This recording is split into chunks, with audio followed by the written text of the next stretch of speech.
So hey guys, and welcome back to Born Traveller. Right, in this video I want to talk about my summer packing list as an endless traveller. Okay, let's get started. I've already done a video actually on this, which is my endless packing list that kind of covers summer and winter. But I decided I wanted to break it down and cut it down a little bit and show you just what I'd carry if I was just doing a summer trip. In summer you definitely don't need as much stuff because you're not having to carry the bulky warm clothes. So this packing list is much more cut down than a winter packing list, for example. So we're going to start off with the bag. This is the Forclaz Travel 100 40-litre backpack. I've already done a review on this, so if you would like to look in the top right hand corner now, you can see a link and you can get a full breakdown of what this bag's like and what it's capable of. I think this is the best value travel backpack as a one bag traveller in the world. I don't think there's anything better. I've had this bag for over a year now and it's still holding up. Next on the list is my jeans. These are my Duer Jeans. These are from America. These are kind of like an all-in-one jeans. You can go hiking in them and you can go out on a night out. I only need really one pair of jeans and these are perfect. I'll leave a link in the description where you can buy these. To go on the bottom, I've got two pairs of Forclaz Decathlon shorts. These are brilliant because even though they're the same colour, I don't care about having the same colour. I'm not really bothered about people thinking I wear the same clothes, who cares. So these are like combat style shorts and they have an inner pocket where I can put my wallet and it's very secure. I love them. I really adore these things. Unfortunately, they're really hard to replace. So when I go back to Turkey, I'll probably buy some new ones.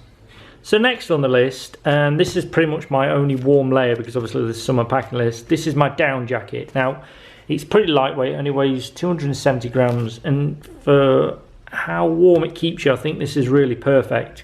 Just in case you get some chilly nights in the summer, you can just throw this on, or you know it's raining, you can just throw this on and it'll keep you plenty warm enough, you know, when the temperatures are above kind of 15 degrees. This is perfect. Next we're going to talk about tops. I have 5 t-shirts, I have 3 black, and basically 2 blue. This is pretty much everything I need to carry. I am actually wearing an extra t-shirt as well, which is an exercise t-shirt, which is an underarm, and a pair of like exercise shorts, a black pair of exercise shorts. So obviously that's what I'm wearing right now. So there's an extra t-shirt and a pair of shorts with that. But basically I think 5 t-shirts plus an exercise t-shirt is plenty. I could actually cut it down to 4 if I wanted to, but I feel I can get everything in with the summer pack, pretty comfortable with that.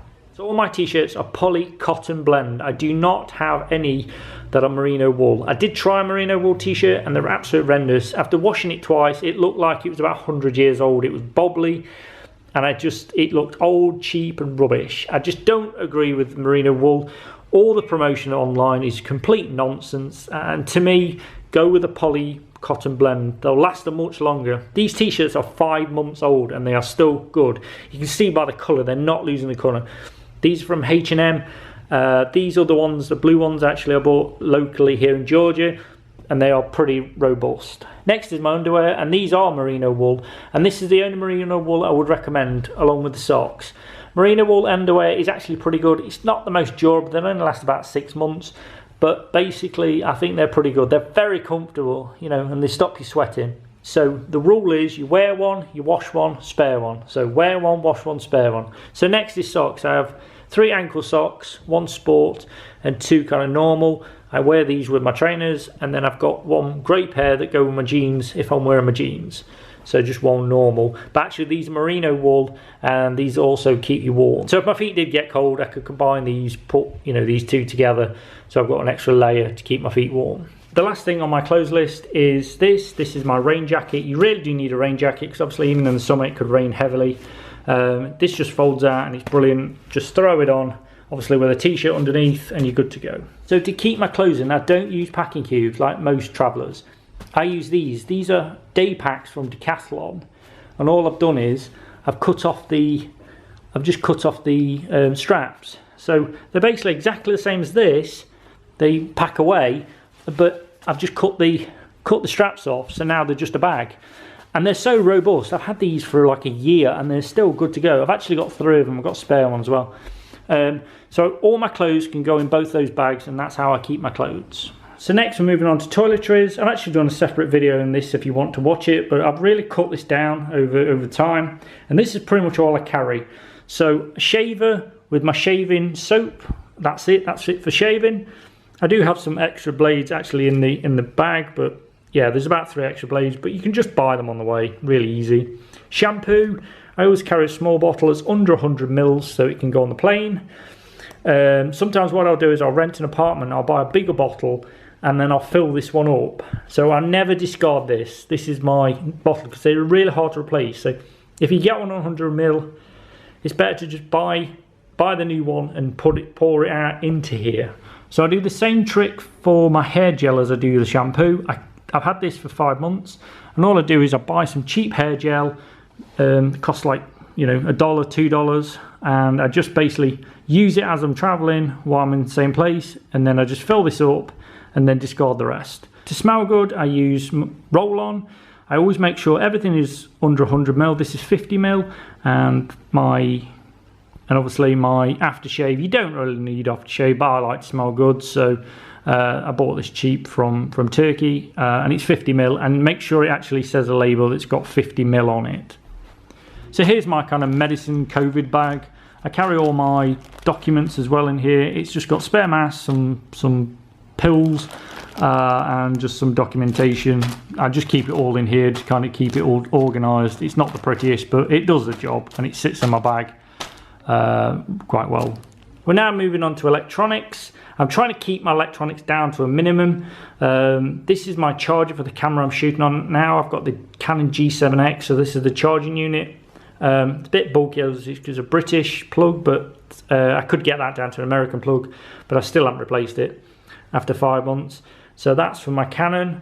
I also have a spare battery. I've got 2 batteries for that. This is my universal charger. It'll charge anywhere in the world. Don't buy the big bulky ones. I think this is brilliant because it sits very nicely, and as they detach, they're not so easy to fall out the wall. I combine that with an American plug and 4 USB charging points. So I bought this recently. It's my Boya microphone. I've not actually used it that extensively, but I intend to do some more podcasts and different channels on YouTube, so I can plug this into my phone and get better audio. Next on the list is this. It's my multi-cable charger. Very convenient. I'll leave a link in the description where you can buy these. Absolutely brilliant. You can basically plug anything into anything. Lightning to micro USB, etc, etc. I also carry a hard drive. This is a Pioneer. It's 450 gigabytes. It's really worth carrying it just to, you know, as you're shooting footage. Some days you don't have time to edit it, so you can just drop it on here and edit it at a later date. This is my Gopro 7. This is what I use on a daily basis to shoot for vlogging. I don't really tend to use my Canon G7X most of the time because it's just, I don't think the actual image quality is as good as the GoPro. And the GoPro is so versatile. I've got a spare battery as well. I really invested that recently, and I think it's really worthwhile having a spare battery. But I can't recommend the GoPro 7 or the later generations enough for vlogging. Go with my GoPro. I've just taken it off, so this footage might be slightly shaky, but I use this tripod. It's just basically a Chinese version of the Mount Froto. It cost about $15, and it's really robust. So I definitely would recommend getting one of these tripods because you can hold it like that, and it's a really nice handle to carry as well. The last one really you need is one of these. It's just basically a USB hub. I am actually having problems with this. It's not actually working with my tablet or one of my phones. I don't know why, but it only actually works with one of my phones. I do have 2 phones, but yeah, I can transfer data from my camera or other sources if I need to. So this is my tech bag. All the tech you see, it basically goes all in this bag. It fits quite snugly in there. It is quite a tight fit, but I got this from AliExpress. There's a link in the description where you can buy this. Very robust, very stylish. Didn't cost a lot. It was like a few dollars, so really worth it. In my previous endless packing video, I had a Chromebook, a laptop, and it actually broke, and I had to replace it. And I actually decided to replace it with one of these. This is a Samsung S6 Lite tablet with the S Pen, and I really have found this much better solution for the things I do. It's absolutely brilliant for editing video on it. It's brilliant for consuming movies, and combine that with a Bluetooth keyboard that I just picked up for cheap on the go. It's been really good. So I'm really impressed with this. I do actually have a case for it, which I'm just washing right now, so it's not actually here. But I really recommend buying a tablet over a laptop if you're a traveller. So next on the list is my power bank. I did actually have a 20,000 milliamp power bank, but I thought it was unnecessary. A 10,000 milliamp from Anker is really good. This is the PowerCore 1. It only has one slot, but it really does everything. It charges my phone 2 or 3 times. My phone's a 5,000 milliamp battery anyway, so I don't really tend to lose too much power. I think this is sufficient. It will charge my laptop. So I actually carry 2 phones, which is really unnecessary for most people, but because I'm an online teacher and I teach from my phone, and I had a very unfortunate incident in India where somebody stole my phone, it was an absolute nightmare to replace. I actually carry 2 phones. This phone is actually not in the best condition. It would probably only last me a day or 2 really, because the charging point is not the best, but it's just an extra phone if I need it. I do carry 2 locks, which to be honest at the moment are not really necessary, but this one is from my Daypack, my foldable Daypack. It can just clip on and just be extra security or visible security. It's not going to stop anybody if they want to get into my bag, but it's a deterrent really. This one actually is for lockers. On rare occasions I stop in hostels, or on a rare occasion where I need to use a locker, this is perfect for a locker. So definitely get at least one for your locker. Especially if you stop in hostels. In terms of audio, I use these. These are a pair of fake AirPods. I picked them up for $30 in Istanbul, and to be honest, the fake ones are just about as good as the real ones. I'm sure I'll get a lot of comments saying they're not, but honestly, these things are brilliant. The battery lasts 7 or 8 hours. The sound is fantastic, and you have actually all the controls. The only thing is, I did drop them, and as you can hear, it's not in the best condition, but it still works. And for $30, I think they're absolutely fantastic. The next thing you really must carry is a notepad and pen. So many times I've got so much useful information I've written down at airports and things like that, and you definitely need a pen to fill out the visa forms. So it's really vital you get notepad and pen. It don't have to be as flashy as mine, but yeah, just any kind of pen, any kind of little notebook, really a necessary thing to carry. This is my leather travel wallet. It's pretty simple. It just carries my card and cash and my passport in it, and I can put it in my jeans, and it's pretty small. I've bought it in Vietnam a while ago. It's so robust. I think it's really worth it. The company is by Lian T. You can't really buy it online, but you can if you're in Vietnam anytime. You can go into any of their shops and pick it up. Obviously for summer we're going to need sunglasses. Really worth having some sunglasses. These are from Decathlon. I found this is my 3rd pair. I actually broke 2, but I think they're lovely sunglasses. And they're pretty cheap. They're like $10, so really worth buying, as long as you look after them. Don't put them in your bag or they will break. They are quite fragile. So next on my list is my travel kettle. This is a bit of a luxury, but I think for every traveller nowadays, I think if you watch the review, you can look in the top right hand corner now on my review on this travel kettle. It's absolutely fabulous. I can make noodles with it, and I can make coffee quite easily, so it saves a lot of money, you know, going to expensive coffee shops. It only weighs 400 grams, and it's an absolute delight to have. I really, and it's so robust. I've had this for 6 months now, not let me down. I use it almost every day. So then I combine it with my little bowl. I bought this from Turkey, it cost like $1. I got this from Decathlon, this little spoon or spork. It's plastic, so it's not too heavy, and there's no problems then with customs. No customs officer is going to stop you with a plastic spoon. So you might be wondering, why is a bottle of water in my packing list? Well, I did start travelling with a filtered water bottle, but to be honest, I didn't use it. I got so many places and I just didn't trust the filter to work properly. So in the end, I discarded it. It was quite heavy to carry, and to be honest, I know it's bad, and I know like we're supposed to be saving the planet, but it's just easy to buy a bottle of water. So I'm sorry guys, but I've kind of copped out, and yeah, I just buy a bottle of water now on the go. Next on the list is my laundry kit. There's another video again. I think I'm going to run out of how many links I can put up, but if I can put it up, I'll put it on the top right hand corner now, the link of my how to do laundry. So basically we've got fabric softener, washing powder, and I put these in these bottles because I don't want to carry the big bottles, and I just find this is a better solution than carrying a bag that could explode. This is very robust.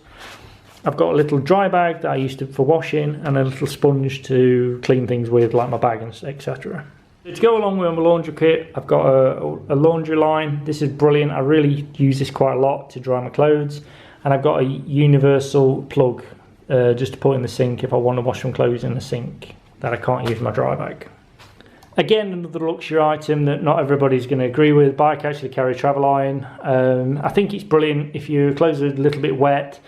You can dry your clothes out in the morning with, just iron them dry. So these are the last three items. I'll just talk about these quickly. I only actually carry one pair of trainers now. If I was in Southeast Asia, I might wear a pair of flip-flops, but here in Turkey and Georgia, I've just found that one pair of trainers is enough. I don't really tend to go to the beach that often. And if I do go to the beach, I can just take my shoes off and walk on the beach barefoot. So I don't really see the necessity to carry any more than one pair of trainers. So these are the last two items, and this is my fitness kit. Obviously I'm wearing my fitness outfit. I've got a t-shirt, like an underarm, like a sports t-shirt, and some sports shorts. Obviously I can combine them with my trainers. And I've got a resistance band that I use for, just keeping yourself in good shape. And this is basically a mat. I don't want to carry a yoga mat because they're quite bulky. So as a one bag traveller, I recommend getting some of this. It's like a basically kitchen matting. You can't really do proper like exercise on it. You're not going to be running on it because you'll probably slip over. But just for kind of exercise, like where you're just sitting down doing sit-ups or anything like that on floor exercises. It just keeps you away from a dirty floor basically, and it folds down really flat and it's quite easy to go in your bag. So guys, I hope you're enjoying the video. I just want to talk about something really important: travel insurance. If you've never thought about it when you travel, you should really get travel insurance. Travel insurance is one of the most important things you can do whilst you're traveling. And the place I recommend to get your travel insurance is Safety Wings. Safety Wings I've been using for around 2 years now. There is no other company out there that offer the same service and affordability as Safety Wings. Safety Wings offer comprehensive travel insurance to anybody from pretty much any country in the world. And the great thing about that is you can get the insurance whilst you've already started to travel. So if you're aged between 18 and 69, you can get travel insurance from Safety Wings. COVID-19 cover is included, and you can also download a visa form to prove that you have travel insurance for any border controls. So if you decide that Safety Wings is for you, please click on the link in the right hand corner and help support my channel in a small way. Thank you. That's it guys. That's my summer packing list as a one bag traveller. I hope you enjoyed the video. So that's it. So that's the end of this video guys. That's my summer packing list for one bag traveller. As you can see, it's not a lot of stuff. I will actually put it all in. So guys, that's it for this video. So that's it guys. That's my packing list as a one bag traveller for summer. I hope you enjoyed the video. Please remember to subscribe to the channel, and I'll see you next time. Okay guys, that's it for this video. Okay guys, that's it guys. Okay guys, that's the packing list. Okay guys, that's my one bag travel.